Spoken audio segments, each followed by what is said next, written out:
வங்கக்கடலில் நாளை மறுநாள் உருவாகும் மோன்தா புயல் தீவிர புயலாக வலுப்பெறும் என்று வானிலை ஆய்வு மையம் தெரிவித்திருக்கிறது. இதுகுறித்தான முழுமையான விவரங்களுடன் செய்தியாளர் மாணிக்கம் இணைப்பில் இருக்கிறார். வணக்கம் மாணிக்கம், விவரங்களை பதிவு செய்யலாம்.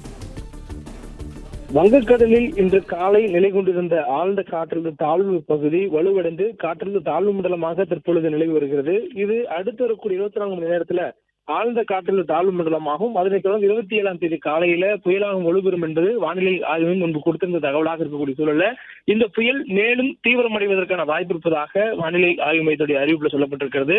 வரக்கூடிய 28ஆம் தேதி வாக்கில் இந்த புயல் மேலும் வலுவடைந்து தீவிர புயலாக நிலவக்கூடும் என்று வானிலை ஆய்வு மையத்துடைய அறிவிப்புல சொல்லப்பட்டிருக்கிறது. 28ஆம் தேதி வாக்கில் இந்த புயலினுடைய நகர்வு என்பது ஆந்திராவுடைய கடலோர பகுதியை ஒட்டி நகரக்கூடும் எனவும், குறிப்பாக மசிலிப்பட்டினத்திற்கும் விசாகப்பட்டினத்திற்கும் இடையே அதனுடைய மையப்பகுதி செல்வதற்கான வாய்ப்பு இருப்பதாகவும் தற்போது சொல்லப்படுகிறது.